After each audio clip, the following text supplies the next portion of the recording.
We have started with the concept of God in Hinduism in the earlier episode. Today we will be seeing about Rig Veda, which is an important constituent, and some people claim this is the first book in the world, which I do not know, but that is the claim. So Rig Veda today we will be seeing briefly. This is episode 26 of our live series.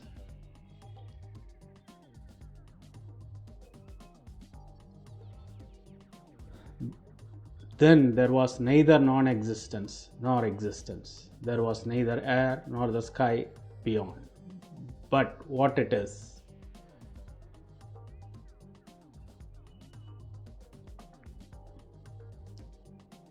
What was it? By what was it then covered? Where and what was its shelter? Was water there, deep and fathomless, without breathing, alone with self-impulse? Was that one? Other than that, there was nothing else. So this is about the beginning. There was nothing. There was neither existence nor non-existence. There was neither air nor the sky beyond. Then by what it was covered? Where and what was its shelter? Was water there, deep and fathomless, without breathing, alone with self-impulse? Was that one?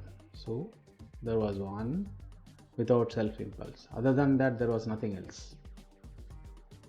So that is about the beginning of the universe. The legend. Vedas were communicated by the resplendent Lord Hayagriva to the four-faced Brahma as the first seer, who later revealed to others like Rudra, Sesha, Daksha, Sanaka and the human beings. Narrated by Kapila and assimilated by Badarayana, the Veda Vyasa. Meaning of Veda. Veda is derived from the word vid, to know. Literally, Veda is a compendium of knowledge, but Veda is actually wisdom and not knowledge. The four Vedas are considered the foundation for all of Hinduism. The four are Rig, Sama, Yajur and Atharva Vedas. That alone is Veda, which reveals the wisdom of Brahman. What is the defining factor for a Veda? It should reveal the wisdom of Brahman. That is the main factor for Veda. Aim. What is the aim of Veda? Their aim was illumination, not logical conviction.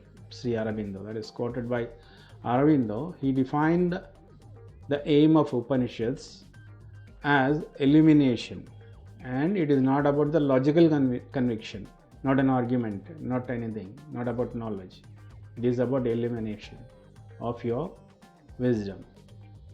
Details. Rig Veda 1500 BC is the estimated time. It is the most ancient Indian text, the most important of four Vedas. Rig Veda was not composed in one sitting or by a meeting of rishis. The text is the result of many centuries of composition. The Rig Veda consists of 10 mandala or books, which contain 1028 suktas or hymns, consisting of 10,552 mantras or verses. The great majority of them from 5 to 20 verses long. Very few exceed 50 verses. Mandala 10 is a very late mandala and stands out from other 9 mandalas in many respects. The hymns praise a pantheon of divinities. The composers of the Rig Veda were members of 10 priestly families. A few of them tell of the creation of the universe and were extremely important in later development of Hinduism.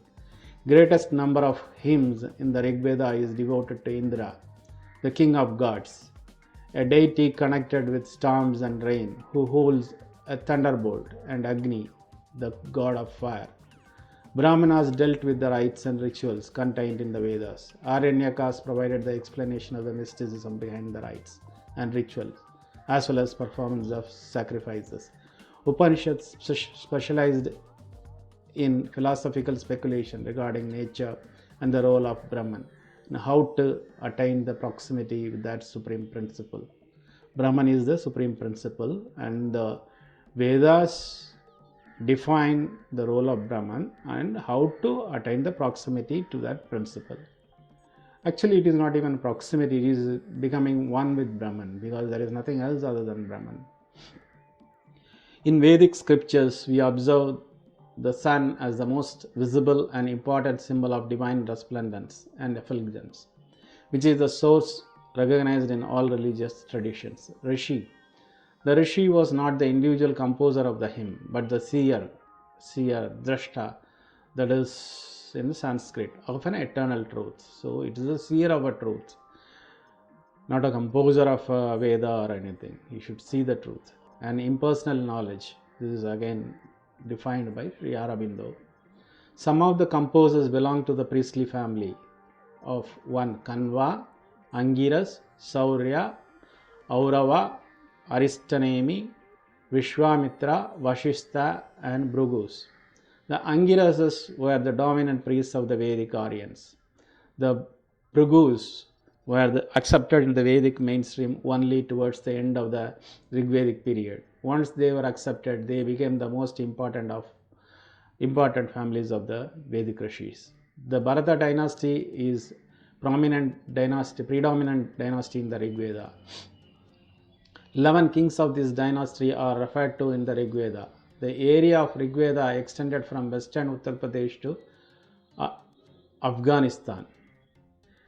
Veda, the knowledge, the received name from the highest spiritual truth of which human mind is capable, has been the reputed source not only of some of the world's richest and profoundest religions, but of some of its subtlest metaphysical philosophies. In the fixed tradition of thousands of years, they have been revered as the origin and standard of all that can be held as authoritative and true in Brahmana and Upanishad, in Tantra and Purana, in the doctrines of great philosophical schools and the teachings of famous saints and sages. This is again a quote from Sri Aurobindo. The people, a theory. Arya and the Rig Veda refers to the Vedic Aryans. Indra is declared to be a god who is close to both Aryas and Dasas. Two main streams are of those belonging to the solar race of the Ishvakus and those belonging to the lunar race of the Ailas. The Ailas are further divided into 5 main branches: the Edus, the Thuravasas, Duryas, Anus, and Purus. Of these, Purus were the Vedic Aryans. Some invocations. Hymn 1 on Agni. This first hymn is on him invoking Agni, the fire. Agni means fire. I invoke Agni, the one who leads, as the indweller in sacrificial functions, and the one who is resplendent. Agni was invoked by seers in ancient times as well as in present times. Let him bring in our sacrifice the divinities. Let us obtain the wealth and prosperity that wanes not from the day after day, as well as valor and success. O Agni, protect from all directions our sacrifice, which is being performed according to the scriptural rituals, so that will assuredly reach the divinities. Agni verily is the supreme divinity, the omniscient, the prime existence, foremost among all the luminous divinities. Let such Agni be in our sacrifice. Hymn 5 on Indra. O come here, sit down, to Indra you sing forth your song, companions, bring hymns of praise to him, the richest of the rich, Lord, the Lord of treasures, excellent Indra, with Soma juice outpoured.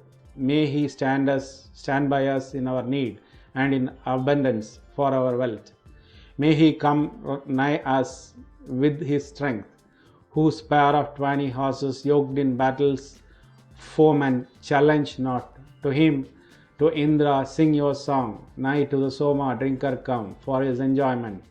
These pure drops, the Somas mingle with curd, thou grown at once to perfect strength, was born to drink Soma juice.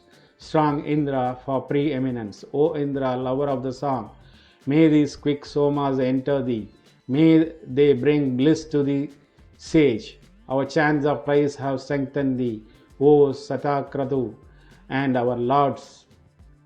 So strength thee the songs we sing, Indra, whose successor never fails, accept these viands thousands fold, wherein all many powers abide. O Indra, thou who loves song, let no man hurt our bodies, keep slaughter far from us, for you can't. And the hymn 7 on Indra, Indra the singers with high praise, Indra reciters with their lords, Indra the choirs have glorified. Indra has ever close to him his two bay steeds and word yoked car. Indra the golden thunder arm.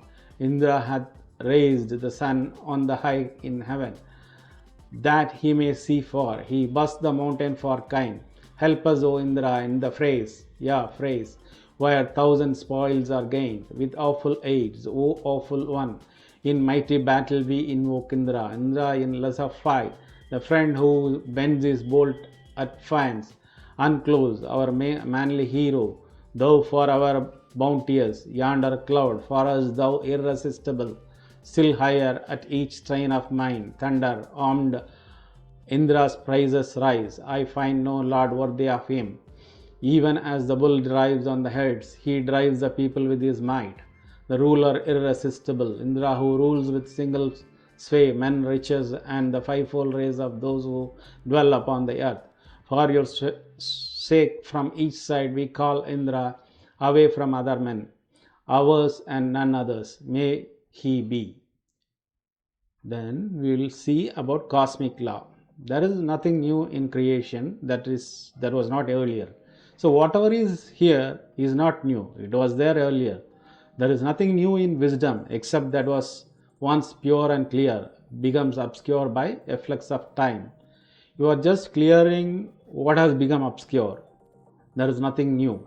So the wisdom is always there and you are making it pure again by clearing the obscurities which has covered it over a period of time. Therefore needing to be clarified and revealed anew as the essence in the form.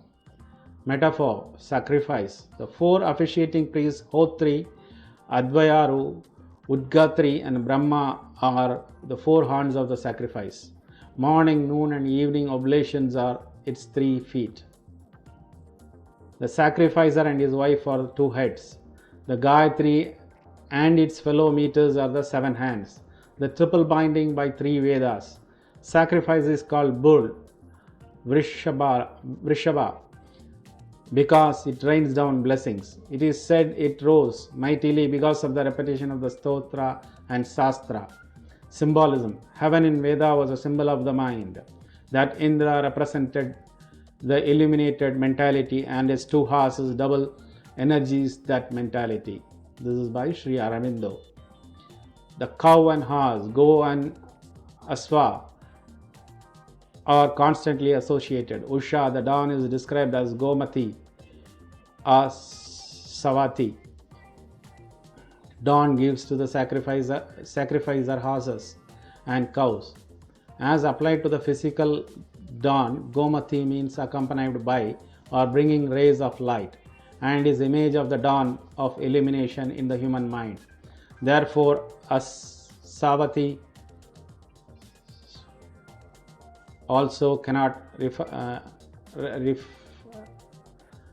merely to the physical steed. It must have a psychological significance as well. A study of the Vedic horse led me to the conclusion that Go and Asva represent the 2 companion ideas of light and energy, consciousness and force, which to the Vedic and Vedantic mind were the double or twin aspect of all activities of existence. It was apparent, therefore, that 2 chief fruits of the Vedic sacrifice, wealth of cows and wealth of horses, are symbolic of richness of mental illumination and abundance of vital energy.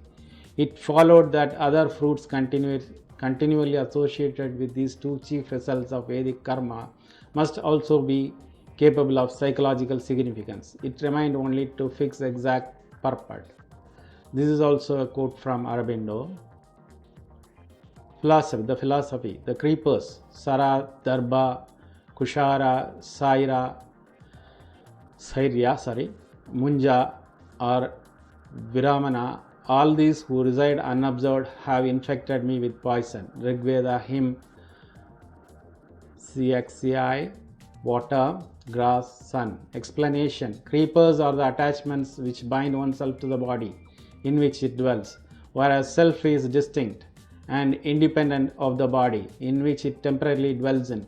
Mind conjures up the sensory experiences of the body as that of self. But such erroneous assumption makes the attachments binding on one's mind as shackles. Such web is an illusion, a mirage which mind has woven for itself, making aggregations of sensory influences on mind, a samsara. The self dwells in the bodies, even as bodies were dwelling in the different residences during one's lifetime.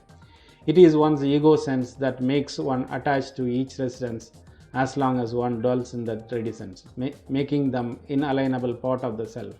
Once being without aware that we have become ensnared and enslaved, even so long as the self takes residence in body, it becomes attached to it, considering it as an inalienable part and becomes attached. Such attachments are like the creepers which encircle a huge tree, becoming a part of the tree and even suffocating its life in some cases. But unlike human beings, the tree grows along with and in spite of the creepers. But the human beings, because of the powerful ego sense, considers the senses as part of his self and suffers without being aware that the poison and ills of the sensory attachments. This is a quote from Nagesh D. Sonde. He becomes known from his actions, when breathing as breathe, when speaking as speech, when seeing the eye, when hearing the ear, when thinking the mind, but the senses organs are merely the names given to the actions. If one meditates on one or the other, then he knows him not, because that is incomplete identification with one or other. The self is to be meditated upon the whole, for there he is complete. These are all the footprints of his who is the self, and by it the self. One knows all this, just one finds by its footprints. The Gayatri Mantra. Om Bhu Bhuvasva Tat Savitur Varenyam Bhargo Devasya Dhimahi Dhyo Yona Prachodayat. This is Rig Veda 10:16:3. The meaning: O thou existence absolute, creator of three dimensions, we contemplate upon thy divine light. May he stimulate our intellect and bestow upon us true knowledge. So this we have seen today about Rig Veda, mostly quotes from Aurobindo and others. I have given the references in the end. So this is and I have referred to handbook on the study of Rig Veda by Peter Peterson, and from Aurobindo, The Secret of the Veda, volume 15, the complete works of Aurobindo. And Rig Veda Tamil translation by A.R. Jambunathan is one important book. And there is another Rig Veda historical analysis by Shrikant Talageri, which analyzes the history of the Rig Veda, and few other books which I will give in the reference. So please go through this. We will be slowly moving into serious subjects. Next we will be seeing the Upanishads, a little bit of explanation on the Upanishads. Please stay with me and subscribe to my channel. We will continue our journey on life. Thank you.